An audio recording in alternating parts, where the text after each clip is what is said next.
주님의 말씀입니다. 경청하십시오. 심령이 가난한 자는 복이 있나니 천국이 그들의 것이며 애통하는 자는 복이 있나니 그들이 위로를 받을 것이며. 아멘.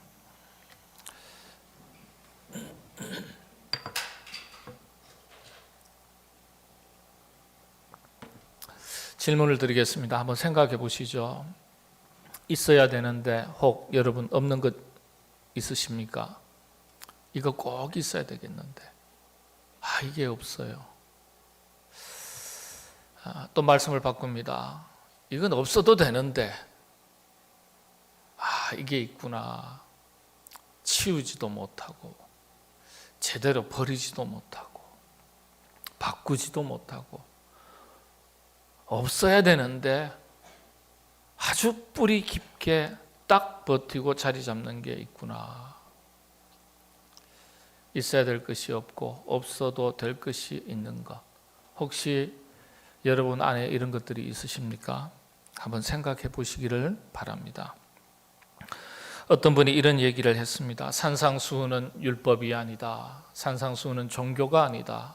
산상수훈은 삶에 대한 하나님의 약속이다. 인간이 인간다워지는 인간 성숙을 위한 기회이다. 하나님께서 기뻐하시는 바 이렇게 사는, 인간답게 사는 그 사람이 성숙한 사람이고, 그런 성숙한 사람에게 이와 같은 복을 주시겠다는 것이 바로 하나님의 약속입니다. 마하트마 간디는요, 인류 평화를 위해서 헌신했던, 그래서 노벨 평화상을 수상했던 세계적으로 존경받는 위인 중에 한 분이죠. 이분이 비록 힌두교인이지만은 성경을 참 좋아하고 즐겨 읽었습니다. 특히 시편을 자주 읽었다고 이야기합니다. 근데 이 간디가 이런 말을 남겼습니다. 모든 종교 중에 종교, 모든 경전 중에 경전이 바로 성경이다. 특별히 산상수훈이 바로 그것이다. 산상수훈이 팔복을 말합니다. 간디는 팔복의 하나님의 말씀을 대단히 좋아했지만 그러나 기독교로 개종하지는 않았습니다. 미국의 한 선교사가 물었습니다. 어떻게 하면 이 산상수훈의 팔복의 말씀을 힌두 교도들에게 전하고 받아들일 수 있도록 할 수 있겠습니까? 그랬더니 간디가 아주 간단하지만은 의미 있는 대답을 했습니다. 장미꽃처럼 하셔야 합니다. 장미꽃처럼 하셔야 합니다. 사람들이 왜 장미를 좋아합니까? 향기 때문에 그렇습니다. 산상수훈을 믿는 그리스도인들이 산상수훈처럼만 한다면야, 산다면야, 힌두교도들이 기독교의 산상수훈을 왜 받아들이지 않겠습니까? 또 덧붙이기를, 그 향기 때문에 사람들이 장미를 즐겨 찾듯이 힌두교인들은 뿐만 아니라 불교도들도 기독교를 즐겨 찾게 될 것입니다. 이렇게 얘기했습니다. 우리 그리스도인들이 가슴에 새겨야 될 의미심장한 말이죠. 인도는 한때 오랜 세월 영국의 식민지로 지배를 받았습니다.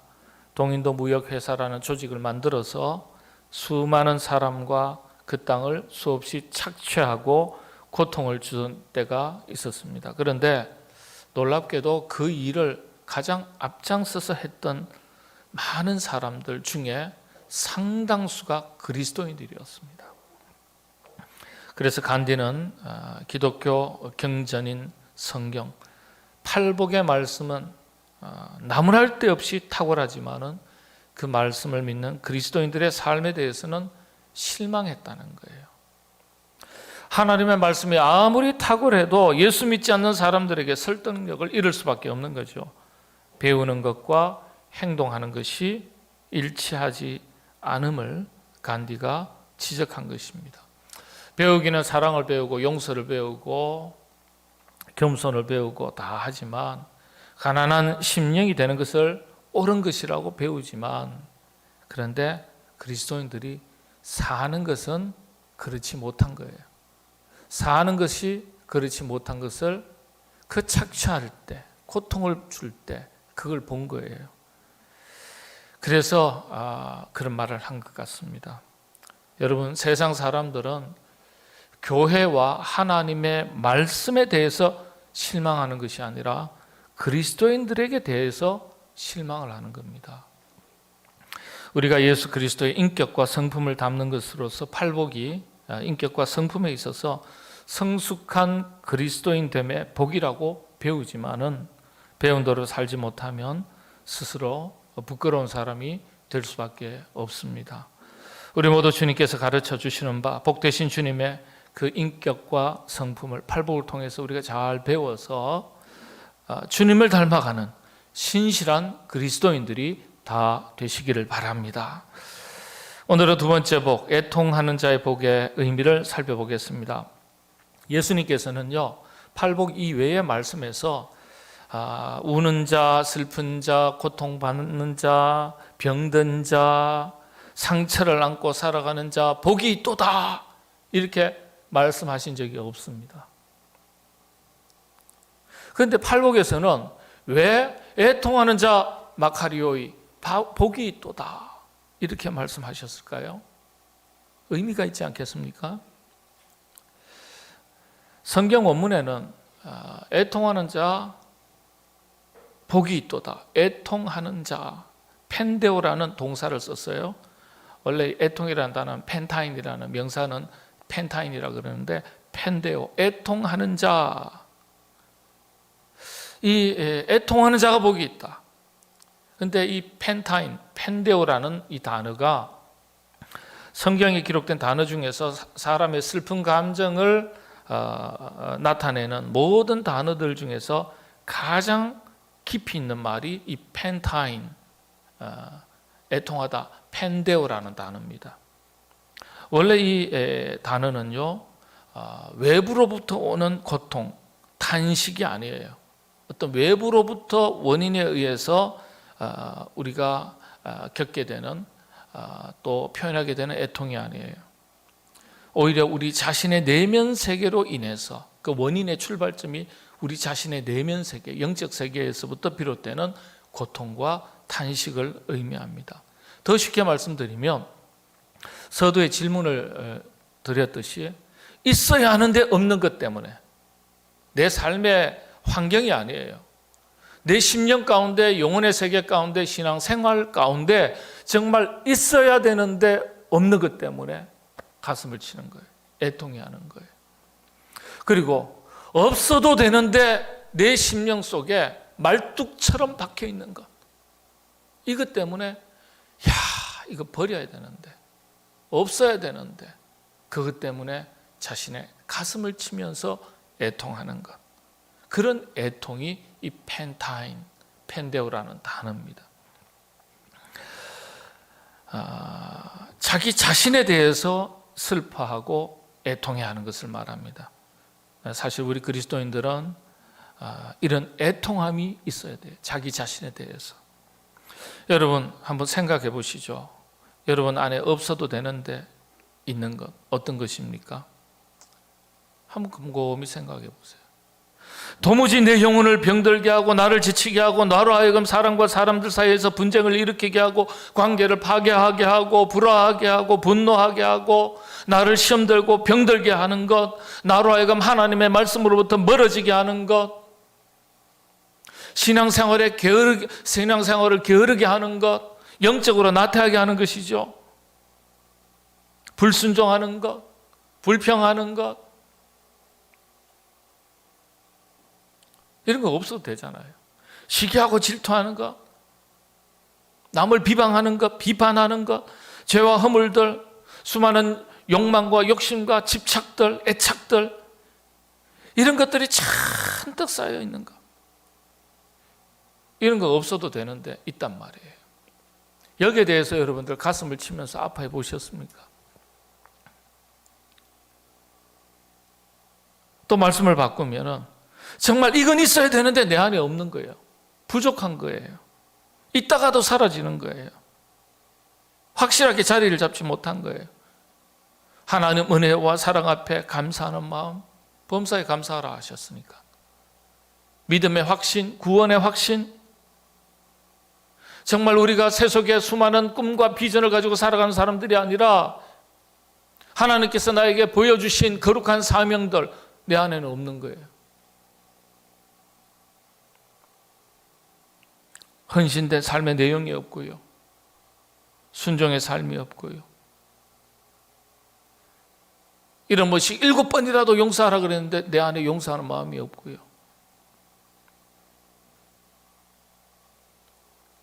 이런 영적인 열매들이죠. 그리스도인들이 영적으로 인격적으로 성숙해질 때 삶 속에서 맺게 되는 열매들을 가리켜 성령의 9가지 열매라고 말합니다. 이런 열매들이 내 안에 있어야 되는데 없는 거예요. 이런 것 때문에 슬퍼하고 애통해하는 것을 말합니다. 내가 용서해야 되는데, 너그러워야 되는데, 우리가 배웠지만은 그렇게 못 사는 거예요. 다른 사람이 나에게 싫은 소리하고 옆구리 찌르고 상처 주는 것에 대해서는 그렇게 밤잠을 설치는데, 가슴을 치는데, 정작 내 안에 이런 것이 7번씩이라도 용서하라고 화평케 하는 자가 복이 있다고 그런 말씀을 주셨는데, 그렇게 살지 못하는 내 자신의 연약함 때문에 여러분 밤잠 설치면서 주여 제가 왜 이렇게 살까요? 제가 왜 이런 사람, 이런 모양으로 살까요? 가슴을 쳐보신 일이 있으신지. 바로 이것 때문에 슬퍼하고 애통하는 것을 말합니다. 영적인 자기 성장과 성숙의 부족함에 대해서 애통해하는 것을 말합니다. 그래서 애통하는 자, 그런 애통함이 있는 자가 복이 있다는 거예요. 복이. 예. 어떤 복입니까? 그들이 위로를 받을 것이며 하나님께서 위로하신다는 거예요. 어떤 위로일까요? 이 위로라는 헬라어 원문은요, 파라클레시스 그렇게 말합니다. 근데 위로하다 동사는 파라칼레오 이렇게 되어 있습니다. 본문은 파라칼레오라는 단어로 기록되어 있어요. 근데 이 단어는 두 단어가 합쳐진 합성어입니다. 파라라는 단어와 칼레오라는 단어. 굉장히 우리는 위로 그러면 그냥 간단하게 한국말은 지나가지만 이 원문의 단어가 참 깊이가 있어요. 파라는 뜻이 곁에서, 가까이에서, 함께라는 뜻입니다. 칼레오는요, 일으키다. 수동형으로 쓰면 일으켜주다. 근데 주석에 보면은 강권하여 일으키다. 강력하게 우리 하나님께서 도와주실 때 능력의 편팔로 확실하게, 단호하게, 강권적으로 일으켜 세워주신다는 거예요. 예. 이렇게 파라와 칼레오라는 두 단어가 합해져서 위로라는 단어가 만들어졌어요. 곁에서, 가까이에서 함께 하셔서 강권적으로 우리를 일으켜 세워주신다. 이게 위로예요. 위로의 뜻입니다. 참 성경의 언어가 영적 깊이가 있죠. 그래서 헬라 어원에서 하나님의 위로, 파라클레시스는 3가지 뜻이 있습니다. 예, 언어적인 위로. 우리 사람이 말로 위로하잖아요. 그죠? 얼마나 힘드셨습니까? 얼마나 아프셨습니까? 언어적인 위로. 그리고 필요를 채워서 위로해 주시는 것. 우리의 필요를 채우시는 위로. 3번째는 관계적인 위로입니다. 관계가 깨어지면 참 마음이 깊은 상처가 있잖아요. 깨어진 그 관계를 회복시켜 주시면서 위로해 주신다는 뜻이에요. 그래서 이 클래시스, 파라칼레오라는 이 위로라는 단어는요, 단순하게 말로만 하는 위로가 아니에요. 우리의 흔들리는 삶을 회복시켜 주시고 깨어진 관계를 회복시켜 주시면서 위로하신다는 의미가 담겨져 있습니다. 우리 자신의 연약함과 온전하지 못함에 대해서 스스로 탄식하고 가슴을 치면서 애통할 때 하나님께서는요, 말씀으로만이 아니라 우리의 필요를 채우시고 연약함을 붙드시고 일으켜 세워주시면서 깨어진 모든 관계를 회복시켜 주시면서 하나님과의 바른 관계, 사람과의 바른 관계를 회복시켜 주시면서 위로받도록 해 주신다는 겁니다. 네. 이 위로의 복을 원어의 관점에서 조금 더 구체적으로 한번 살펴보겠습니다. 파라클레시스, 파라칼레오 그러죠. 자, 파라가 무슨 뜻이라고요? 곁에서, 가까이에서, 함께라는 거예요. 그래서 첫 번째가요, 이 위로의 첫 번째가 함께 하심의 위로입니다. 파라의 은혜입니다. 근데 위로는 말로부터 시작하잖아요. 사람의 위로도 말로부터 시작합니다. 위로의 말이 큰 위안이 됩니다. 그런데 말보다 더 큰 위로는 함께 해주는 거예요. 함께 해주는 거. 위로의 말에 여기에 함께 하는 것이 더해지면 더 큰 위로가 되는 거예요. 아픈 마음을 알아주고 이해해 주되 함께 울어주고 함께 기뻐해 주고 함께 시간과 공간을 함께 해주는 것이 더 큰 위로가 되는 거예요.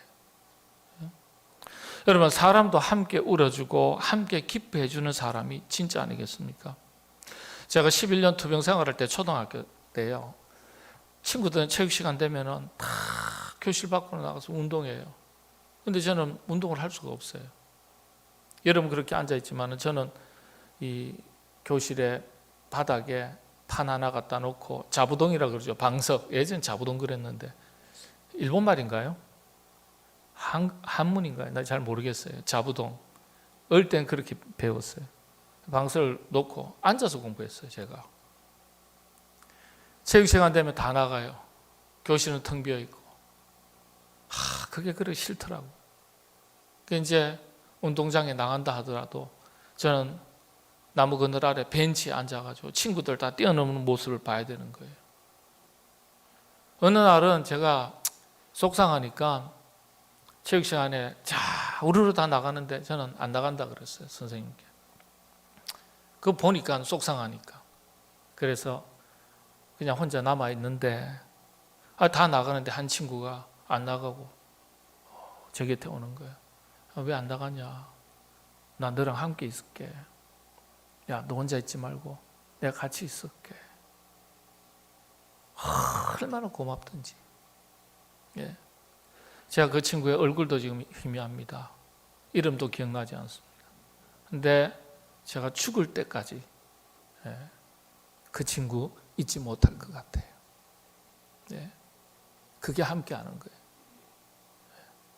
그게 함께 하는 것이 큰 위로가 되는 거예요. 그 사람이 진짜예요. 이처럼 하나님 역시 먼저 말씀으로 우리를 위로해 주십니다. 함께 하시겠다고 약속의 말씀이 바로 그거예요.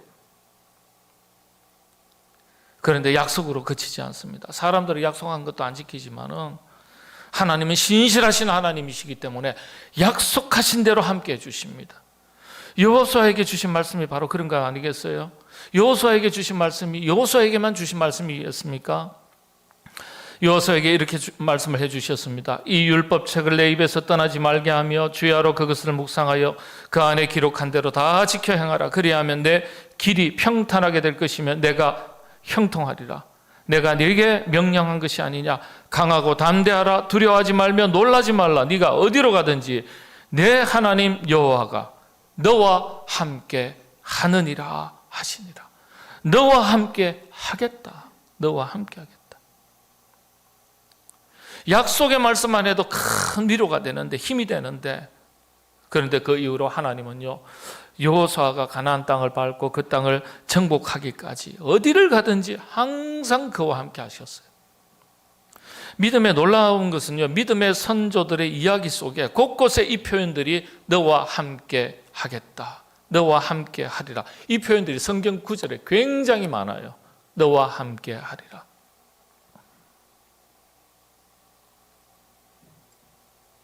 그래서 참 함께 해주시는 게 큰 은혜예요. 여러분, 이 구약의 인사법이 어떤 것인지 아시죠? 우리 성경의 신앙인들의 인사법 샬롬이죠. 샬롬. 근데 이슬람 사람들은 뭐 뿌리에는 비슷하게 시작을 같이 했으니까 살라마 그렇게 해요. 이슬람에 가면은 살라마, 살람 말레이쿠 이렇게 인사합니다. 샬롬이란 뜻이에요. 자, 그런데 그 이후에 요수아 이후에 구약의 인사법이 조금 하나 추가가 됩니다. 그게 뭔지 아세요? 여호와께서 당신과 함께 하시기를 바랍니다. 여호와께서 당신과 함께 하시기를 바랍니다. 예. 이슬람 사람 인사할 때요, 그 인사 중에 하나가 뭐죠? 살람 말레이쿠 이렇게 이야기하는데 하나 더 있어요. 인샬라. 예, 그게 그런 뜻이에요. 신이 당신과 함께 하시기를 바랍니다. 이런 뜻이에요. 신약의 인사법이 조금 달라졌죠. 신약의 인사법은 어떤 인사입니까? 그리스도의 평강이 당신과 함께 하시기를 바랍니다. 이게 신구약의 인사법이에요. 예, 함께 하신다는 거예요. 그러니까 얼마나 이 복된 인사예요. 여호와께서 당신과 함께 하시기를 바랍니다. 하나님께서 여러분들과 항상 함께 해 주시기를 바랍니다. 네. 요셉의 이야기도 마찬가지예요. 노예로 팔려가서 시련의 긴 세월을 보냈는데 그 순간에조차도 하나님은 요셉과 항상 함께 하셨어요. 하나님께서 함께 하셨기 때문에 요셉이 시험도 이길 수 있었고 고난의 세월을 버틸 수도 있었어요. 요셉의 형통함은요, 하나님이 함께 하심에 있었던 거예요. 성경이 이렇게 기록하고 있습니다. 그의 주인이 여호와께서 그와 함께 하심을 보며 여호와께서 그와 함께 하심을 보며 또 여호와께서 그의 범사에 형통하게 하심을 보았더라. 여호와께서 함께 하시니까 형통하게 되는 거예요. 하나님께서 함께 하실 때 하나님의 은혜를 경험할 수 있습니다. 하나님께서 함께 해주시는 이런 은혜가 여러분들에게 넘치시게 되기를 바랍니다. 하나님께서 함께 해 주옵소서. 이 은혜를 우리에게 주시옵소서. 그 기도가 있어야 돼요. 간절함이 있어야 은혜도 먼저 받는 겁니다. 여러분, 하나님께서 함께 해 주시기를 간절히 사모하는 마음으로 늘 구하실 때 하나님께서 여러분들과 항상 함께 해 주시기를 바랍니다. 두 번째 위로가 어떤 위로입니까? 파라클레이토스. 뭐라 그랬죠? 예. 파라클레시스, 파라칼레오. 예. 뭐 1인칭, 2인칭, 3인칭에 따라서 조금씩 표현이 다 달라요. 자, 그런데 두 번째가 파라칼레오. 칼레오. 일으켜 세워주다. 일으키다. 강권적으로 일으키다. 이런 뜻이죠. 그래서 위로가 어떤 위로입니까? 첫 번째는 함께 해주심의 위로. 그 다음에 일으켜 주심의 위로입니다. 일으켜 주시는 은혜. 강권적으로 일으켜 주시는 은혜. 어떤 뜻일까요? 내 힘으로, 내 능력으로, 내 지식으로, 내 지혜로, 심지어 내 믿음으로도 서지 못할 때, 견디지 못할 때 나를 도와서 일으켜 세워 주신다는 거예요. 이런 은혜를 주시옵소서. 이런 은혜가 여러분들에게 넘치시게 되기를 바랍니다. 아프고 힘들고 지칠 때 약속의 말이 큰 위로가 된다 말씀드렸습니다. 말보다는 함께 해주는 것이 더 큰 위로입니다. 그런데 이보다 더 큰 위로는 힘들어서 지쳐서 넘어져서 주저앉았을 때 나를 일으켜 세워주시는 것이 더 큰 위로가 돼요. 예? 더 큰 위로. 다른 언어적인 표현으로 바꾸면 내 짐을 대신 져 주는 것입니다. 내 짐을 대신 져 주는 것. 이보다 더 큰 위로가 어디 있습니까? 여러분, 그렇지 않습니까? 짐이라면요, 마땅히 자기가 져야 할 자기 짐도 지기 싫어하는 것이 사람의 심리입니다. 그런데 나 대신 짐을 져주는 사람이라면 얼마나 큰 위로가 되고 힘이 되겠습니까? 그 짐 때문에 내가 스스로 일어서지 못하는데 바로 그 짐을 대신 져주고 내가 일어서도록 돕는 거예요. 이게 가장 큰 위로예요. 여러분, 미국 인디안들의 체로키 부족의 언어 중에 친구라는 단어가 이런 뜻입니다. 내 등에 자기 짐을 지고 가는 사람. 그러니까 내 등에 다른 사람의 짐을 지고 가는 사람, 그 사람이 친구래요. 저분이 친구인데 뭐라고요? 자기 등에 내 짐을 지고 가는 그 사람이 친구랍니다. 체로키 인디안의 언어입니다. 친구란 뜻이 그래요.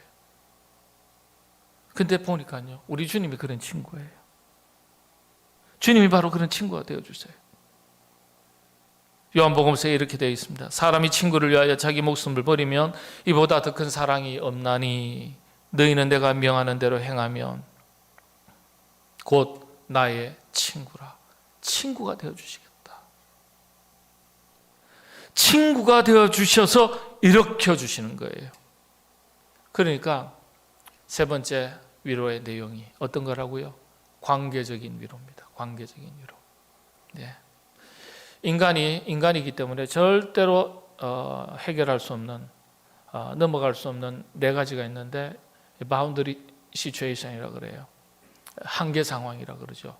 뭐 죽음의 문제라든지, 그 중에 하나가 고독의 문제입니다. 인간 소외. 철학자 사르트르가 얘기한 얘기인데, 인간은요, 하나님 품을 떠난 인간은 절대 고독이 우리 영혼 속에 자리 잡고 있다는 거예요. 그래서 내 남편이, 내 아내가, 내 친구가 내 곁에 있어도 우리는 고독한 거예요. 그래서 유시아 시인이 그런 얘기했잖아요. 네가 내 곁에 있어도 나는 네가, 책 좀 읽으세요. 안 읽으시면, 네가 내 곁에 있어도 나는 네가 그립다 그랬어요. 그 뭐냐면 인간 고독을 말하는 거예요. 절대 고독이에요. 그러니까 이 고독은 누구를 만날 때 해결된다고요? 내 영혼의 세계에 참된 친구가 되시는 주님을 만날 때 이 고독으로부터 자유함을 얻게 되는 거예요. 진리가 너희를 자유케 하리라. 예, 자유케 하리라. 친구가 되어 주셔서 이렇게 세워 주시는 거예요. 관계적인 위로를 우리에게 주시는 겁니다. 여러분, 주님이 이와 같은 좋은 친구가 되심을 믿으시기 바랍니다. 하나님 위로는 단순히 말로서만 위로하는 것이 아니에요. 흔들리는 우리의 삶 전체를 회복시켜 주시면서 위로해 주시겠다는 약속이 담겨져 있습니다. 그래서 복이에요. 복이에요. 상한 마음, 통해하는 마음, 애통해하는 자들에게 위로해 주시겠다고 약속하셨습니다. 이 약속의 말씀을 붙들고 살아가시게 되기를 바랍니다. 혹 이런저런 일로 인해서 일에 지치고 마음이 상처받고 고통이 있고 말할 수 없는 아픔 때문에 눈물을 흘리면서 살아가는 분 혹시 계십니까? 이 약속의 말씀을 붙드시기를 바랍니다. 하나님께서 큰 위로의 복을 더해 주실 줄로 믿습니다. 예. 말씀을 정리합니다.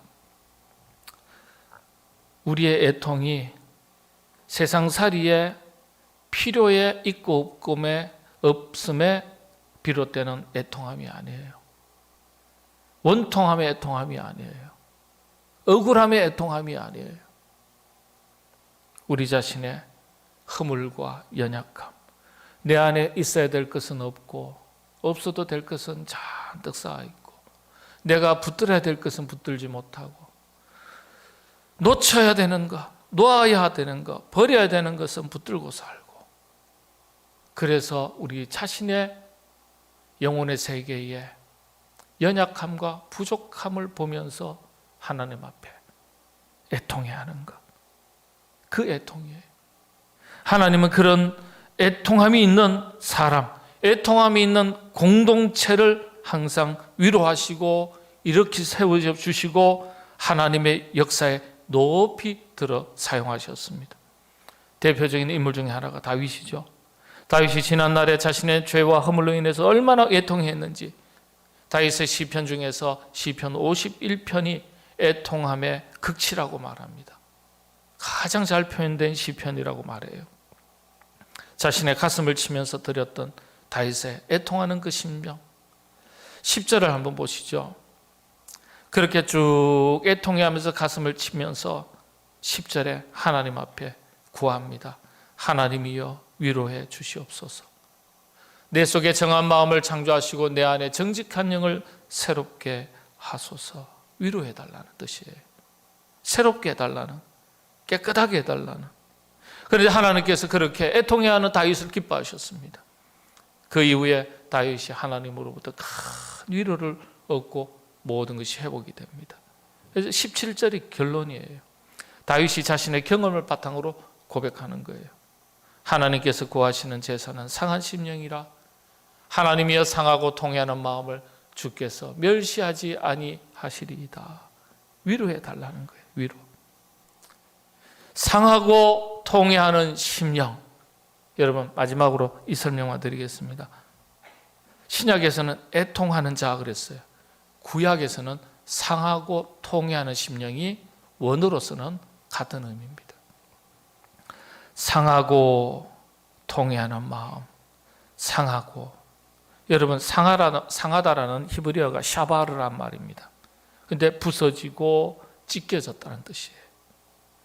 통회하는 마음, 다카라고 하는데 무너지고 그런데 뉘우치는 것, 무너져서 뉘우치는 것. 그러니까 상하고 통회하는 심령, 이게 신약의 언어로는 애통하는 거예요. 영어로는 broken heart라고 그러죠. 찢겨진 마음, 무너진 마음, 깨어진 마음. 제 마음이 죄로 인해서, 제 자신의 무능함으로 인해서, 어리석음과 무지함으로 인해서, 세상살이의 스트레스로 인해서, 이런저런 갈등과 상처로 인해서, 인간관계의 실패로 인해서 제 마음이 무너져 있습니다. 깨어져 있습니다. 찢겨져 있습니다. 그래서 잠을 자도 선잠을 자고 음식을 먹어도 모래를 넣은 것 같고 내 뼛속에, 내 피 속에서 이 애통함이 탄식이 우러납니다. 하나님 멸시하지 마시고 들으시고 위로해 주시고 회복시켜 주옵소서. 그런 뜻입니다. 그렇습니다. 우리가 이런 애통함을 가지고 애통하고 기도할 수 있어야 됩니다. 그럴 때 하나님께서 우리를 위로해 주시고 싸매 주시고 일으켜 주실 줄로 믿습니다. 이 위로의 축복이 여러분들에게 넘치시게 되기를 바랍니다. 기도하겠습니다. 하나님,